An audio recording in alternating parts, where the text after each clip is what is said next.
All right. So uh, up until now, under the topic of BPA, okay, what all we have covered, we have understood what BPA means. We have just covered the meaning of BPA. Now then we covered what are the benefits of BPA, and we have studied what are the challenges in BPA.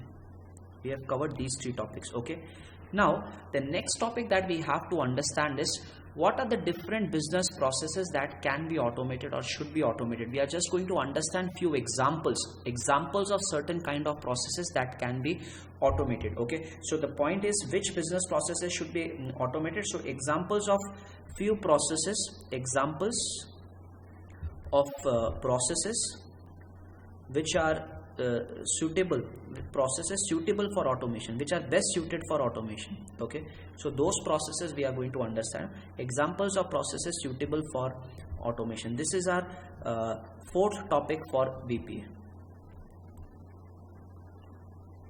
Okay, and just for your understanding, we have covered meaning. I am just writing the numbers of the topics. Challenges, third is examples of process suitable for automation. Okay, fourth topic that we have to understand is basically in order for we are going to cover steps in BPA. We are going to cover steps in BPA. Okay, that how an automation can take place, and having understood the steps, we are going to finally conclude our entire BPA topic by understanding the success factors that is required in BPA. Success factors for any BPA to be successful, we have to understand few points. So in all, guys, if you map up the topics in this manner, probably any question now if it is asked in the exam from BPA, you will be able to recall it. Okay, that we had benefits, we had challenges, we've understood some examples that is best suited for automation, then steps in automation, and finally we have got success factors, okay, of automation. Alright, now let us begin with the third topic, which is basically which business processes should be automated. Okay, so now see, there is no hard and fast rule as to which particular process of a company should be automated, right? But we are going to understand following are the few examples of processes that are best suited for automation. What kind of processes should be automated? Okay, very simple. So the number one point is processes involving high volume of tasks or which is repetitive in nature. I have already told you this. We discussed this aspect when we were covering the definition of BPA. I told you that automation is done for recurring and repetitive work, repetitive tasks. So the task which is repetitive in nature, the processes which are repetitive in nature are the best candidates for automation. Okay, now what can be an example for this? Take the example of the invoicing of Amazon, the sales process of Amazon. It is such a repetitive task and the volume is so high that it will be impossible to manage it manually. Hence, this is one of the best examples and best processes which has to be automated, and they have automated it, right? So processes involving high volume of task or repetitive task. It says many business process such as making orders, purchase orders involves high volume of repetitive tasks. Automating these processes result in cost and work effort reduction. You can just write invoicing, let's say invoicing by Amazon. This is a very repetitive task, so best if you automate it. Okay, all right. Second is process requiring multiple people to execute a task. When there are a lot of people involved, or when there is involvement of people, I told you the chances of errors will be high. Okay, and if the task is repetitive in nature and it involves a person, I think if they can automate it, it should be automated. For example, good example, it says like now you must have faced this situation, right? Let's say you call up a company. You call up on a company's call center. You have some problem with the products and you dial a toll-free number. You must have, I believe, experienced this, that they make you wait like anything. They'll just, you call the call center number, they'll play a song for you, welcome to this and that, and you are in a wait, you are in a queue, you are a very privileged customer to us, please be patient, please be in the queue, something like this. They keep on playing. Okay, and it becomes really very irritating, right?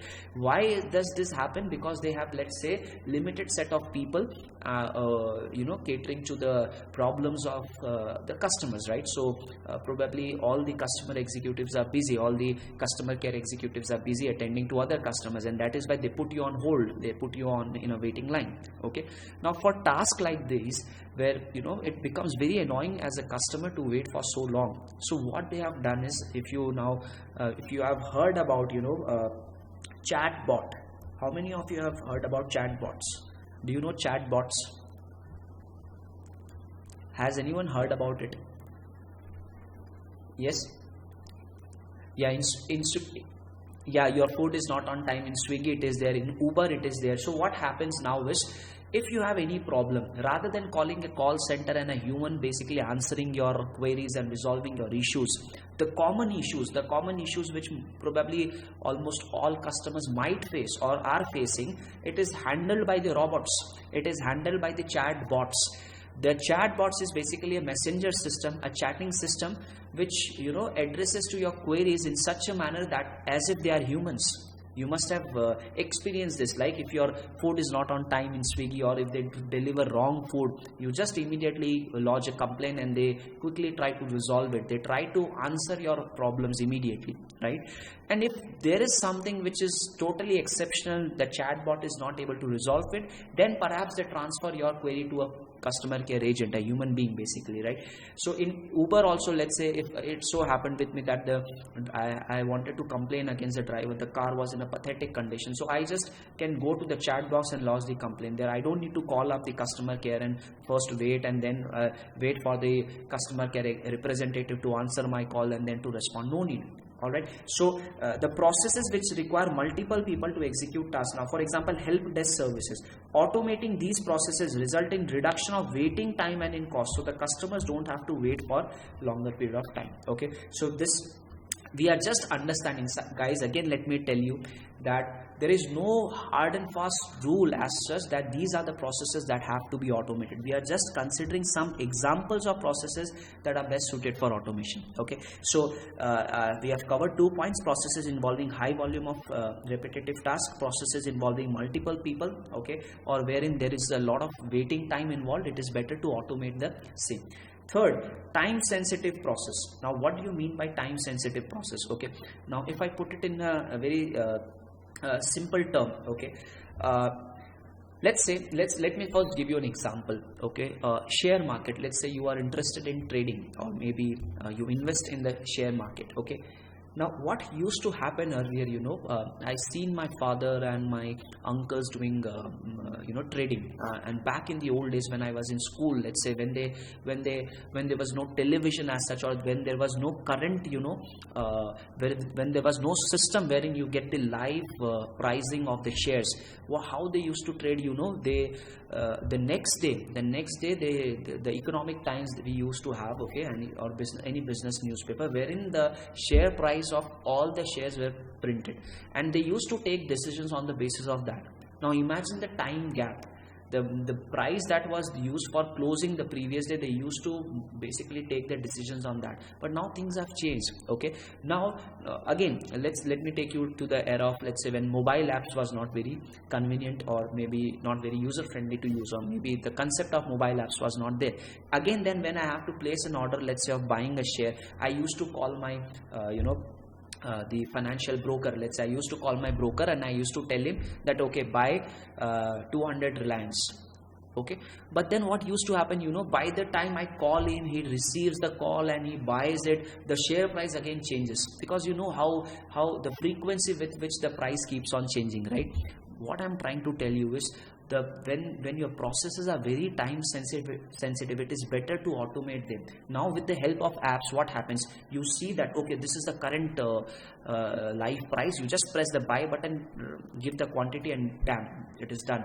The process is executed, the purchase perhaps will be completed. So relatively, if you compare it with calling your broker and then placing an order, this is going to be faster. So, and the price at which you perhaps wanted to buy, you will get it in the same price, right? So for time sensitive process, it is better if we have automation. Okay, let us understand a few more points. So business process automation, we have already gone through this point, that business process automation results in streamlined process and faster turnaround times. We read this point in benefits of BPA, reduced turnaround times. Okay, so it says the streamlined processes eliminate wasteful activities and focus on enhancing tasks that add value. Okay, so it says this is the point that you need to mention here.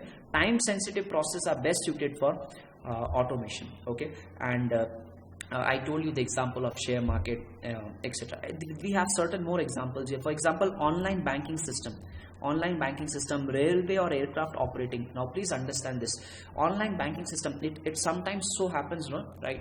If you remember, if you are able to recall, that sometimes when you book something, when you are about to make the payment, they show that this page will be valid for 5 minutes.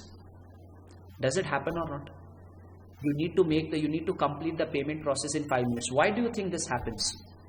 Let's say I'm trying to book a flight ticket from Jaipur to Chennai.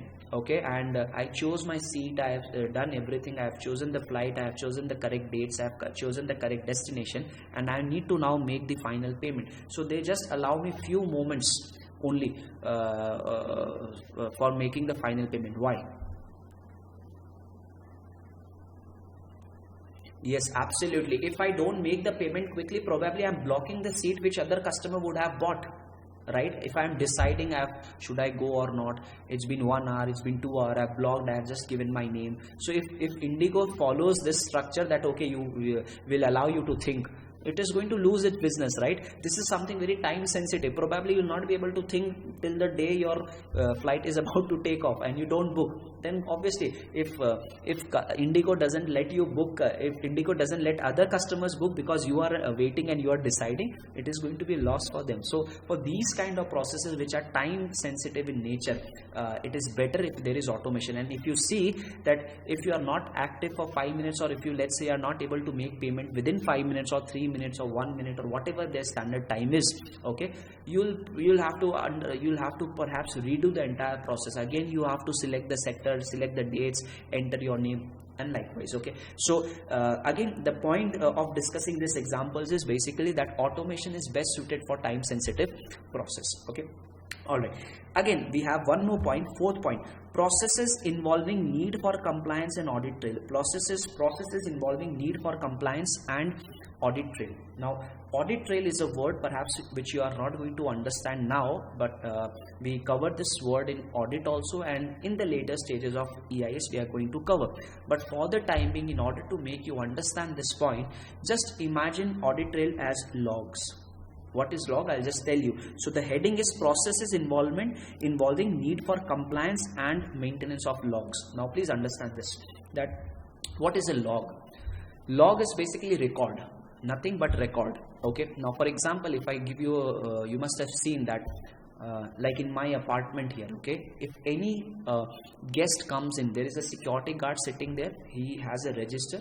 He maintains at what time a person entered. He writes his name, his phone number, which flat he wants to visit. All these things he maintains. Okay, this is a log. This is a log of all the visitors, right? They are maintaining a log of all the visitors. Now imagine, let's say, I'll put it in this way, that we have a big office wherein 5,000 employees work, and each day the security guard has been assigned this work to keep a log of all the employees, that this employee came at what time, everything. Now 5,000 employees, do you think will it be possible for him to maintain this log manually? What do you think?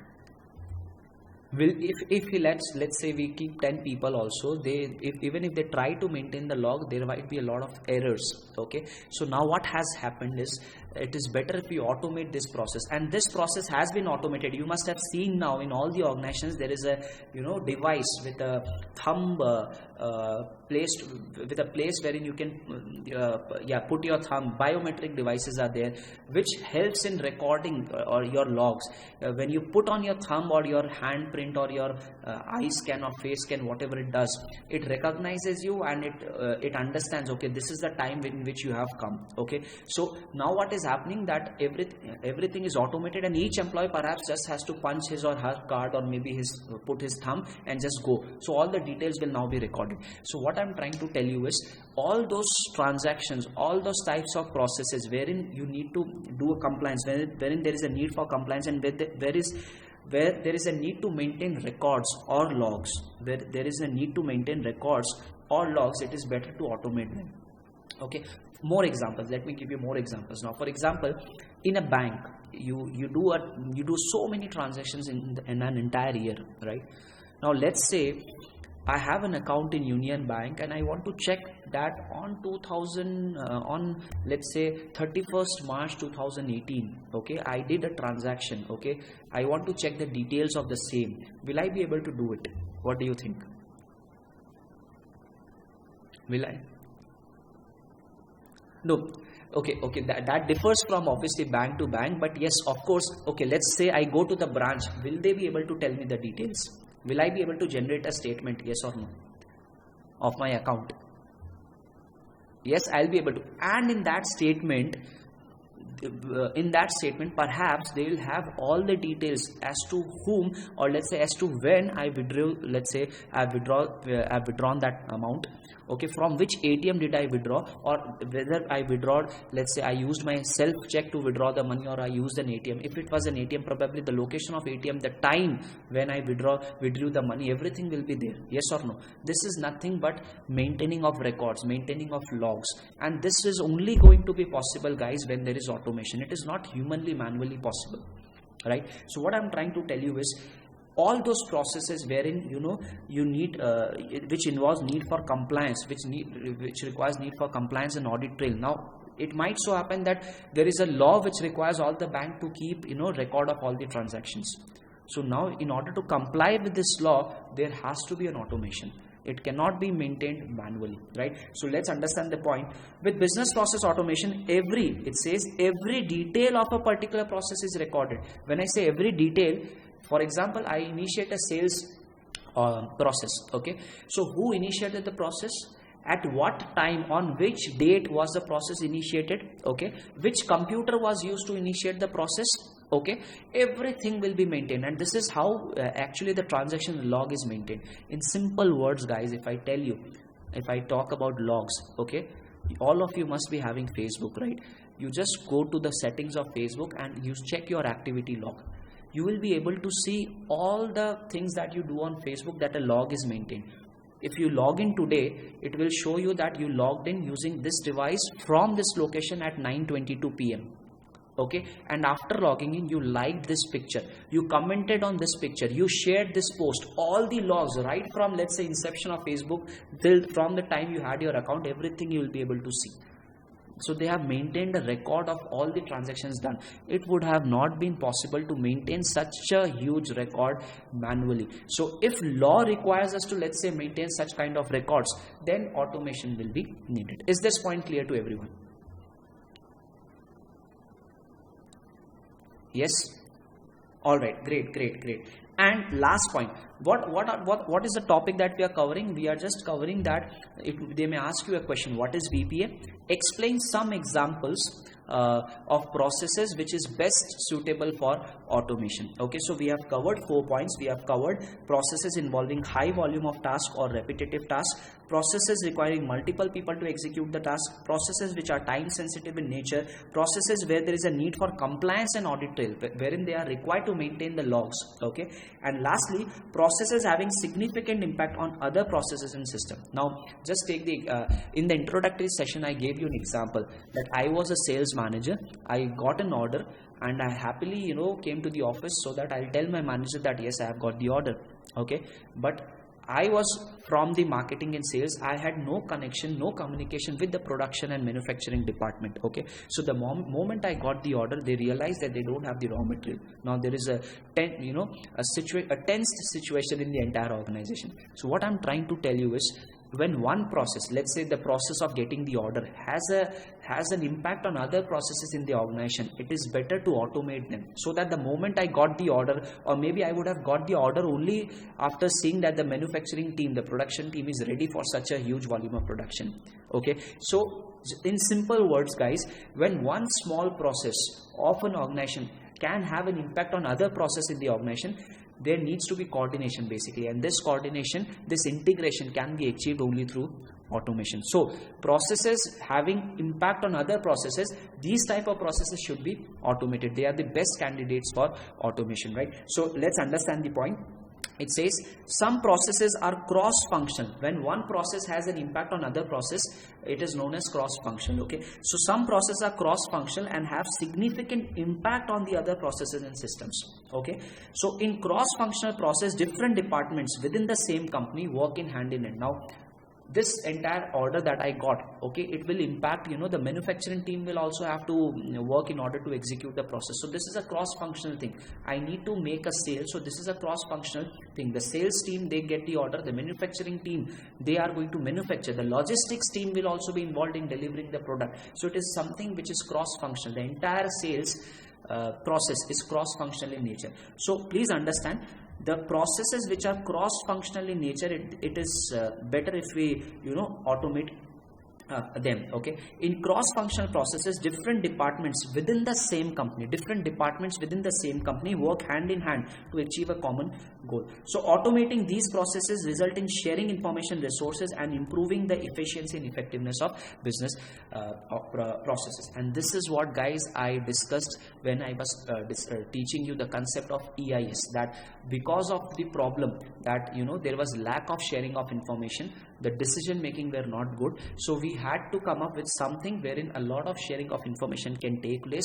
All the departments can be integrated, so that now whatever decision they take it from the perspective of the entire organization and not from the perspective of individual functions. Okay, so because of automation, better sharing of information can take place, which is ultimately going to lead to better decision making, which is ultimately going to make the organization more effective and efficient. All right, so we have covered 5 points which business processes should be automated. So again, just quickly I'm going through the points. Number one is processes involving high volume of task or repetitive task. Second is wherein multiple people are involved. Third is time sensitive process. Fourth is processes involving need for compliance and audit trail. And finally, we have process having significant impact on other processes and systems. Okay, is this clear to everyone? Great. Okay, all right. So now, guys, considering the time that is left, okay, we have 5 topics to cover in BPA. All right, so we have covered benefits, challenges, examples we have just covered. Now steps in BPA, I'll take a separate session for it because it is relatively a lengthier topic. And now let's first do success factors of BPA. Okay, this simply means, like, let's say if an organization wants to go for automation, I've told you this, that they should go for automation if it is actually required, if it is going to help them delivering value to their customers.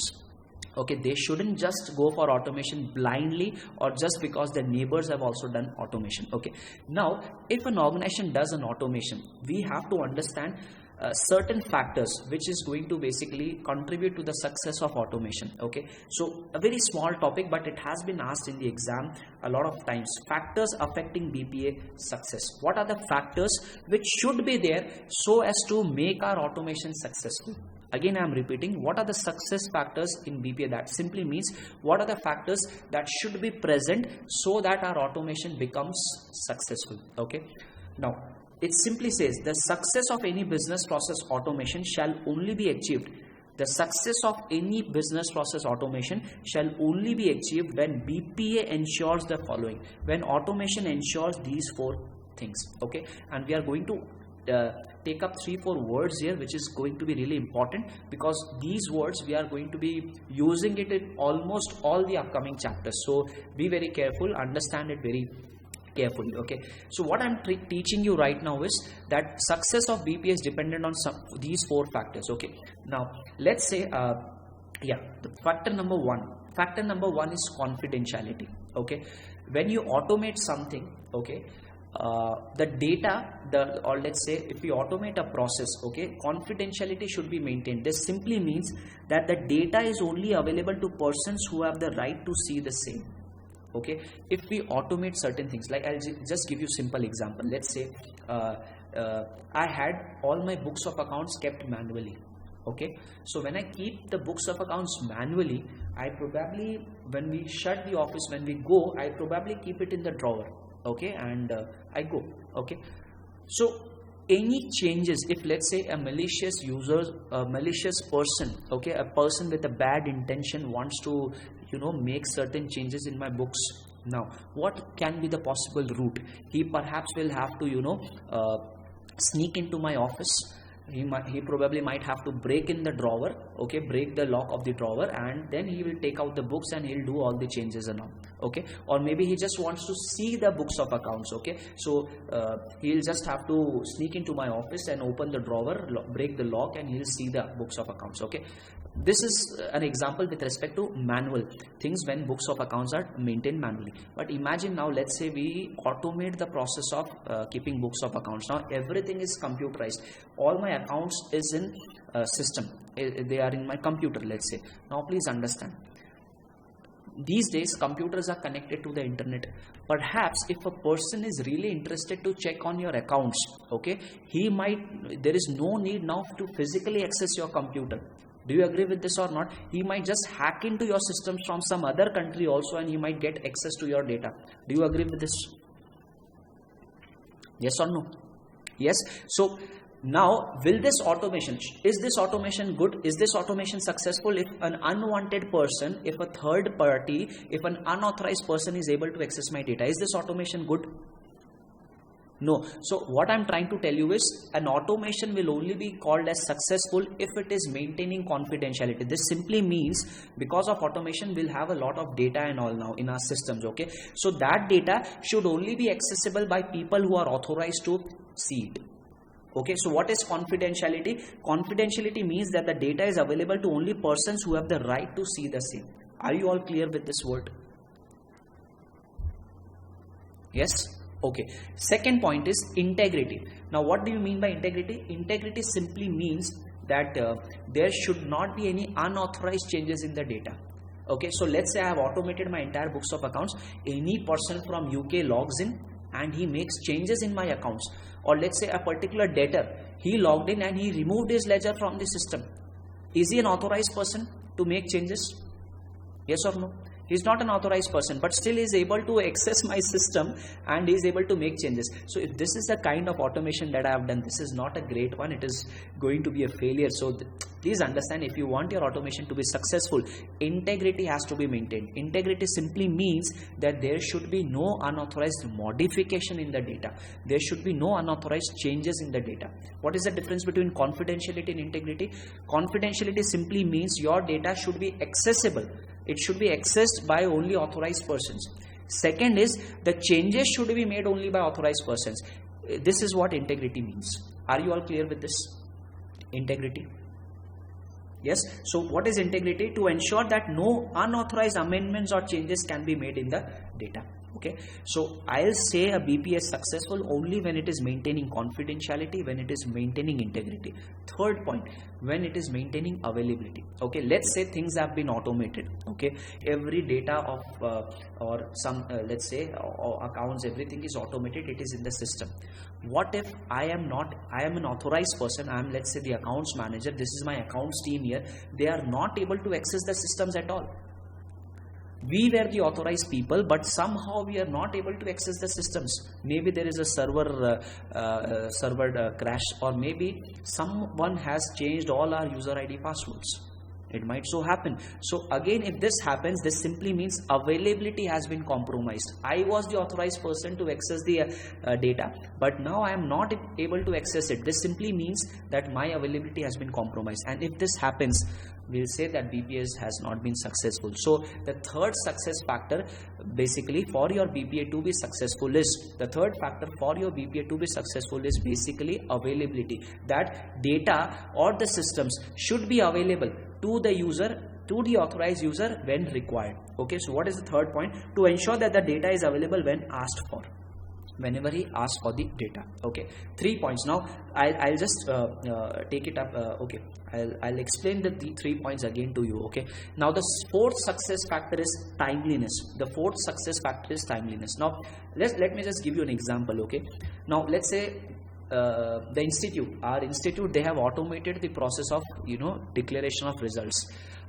You can now just log into the site, provide your perhaps the registration number, your roll number, and the result pops up, right? So let's say it so happened once, it did happen actually, that I'm trying to, let's say, check my result, and when I put in the credentials, I give in the roll number, the user ID, or let's say my SRO number or ERO number, whatever it is, my ICR registration number, and I click the submit button, and then there comes a cursor, and it is going on like this, like this, like this, like this, like this. Okay, it displayed me the results after 6 hours or maybe after 4 hours. Okay, so now the data is available to me, no doubt, availability is there, the data is available to me, but it is not available to me on a timely manner, on a timely basis, right? It took 4 hours to display that result.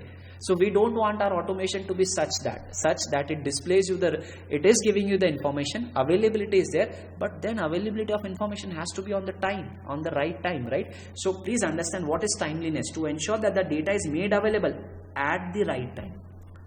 So understand the difference between point 3 and 4. 3 simply says that the data should be available to the authorized person. Okay, so if you want to check your results, you are the authorized person. If you want to check the results and the result pops up after 3 hours, is availability there or not? Is the availability feature there or not? Is the availability feature there? Yes, it is there. But at the same time, is the timeliness feature there? No, because we have automated it. The result should be, in a considerable amount of time, in a standard amount of time, it should be displayed on your screen, right? So we need to ensure all these 4 factors. When all these 4 factors are present, then only we can say that your automation has been successful. Okay. Now, guys, few points with respect to this is an important question. I'm going to discuss few questions also on this, but just I'm going to discuss these 3 words again. This CIA, this is known as internationally, it is known as the CIA triad, 3 words. For any, in simple terms, if I put, for any information system, for any computers to be secured, I would call an information system, I would call a system, I would call a technology secured if these 3 things are present. What are the 3 things? C stands for confidentiality, I stands for integrity, and A stands for availability. If any one of these is compromised, I'll say my systems is not secure. Okay, for any system to be called as a secured system, these 3 features have to be there. Now C stands for, again, I'm just writing it for your understanding, it stands for confidentiality. Okay, I is integrity, and A is availability. A is availability. What does it mean? Does confidentiality mean? Confidentiality simply means that a particular data should be available to the authorized person only. Okay, unauthorized person should not be able to access my system or data. Integrity means there should be no unauthorized modification, and availability means the system should be available to the authorized persons when needed.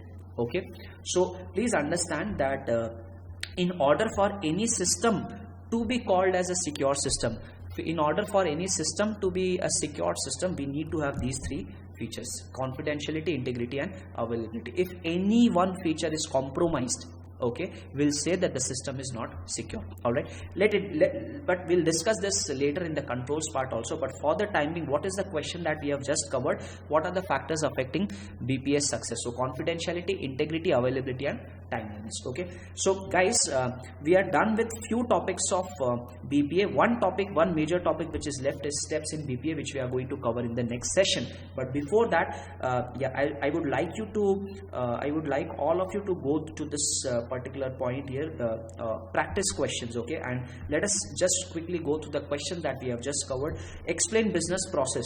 Okay, and what are the different categories of business process? You know that there are 3 different categories of business process.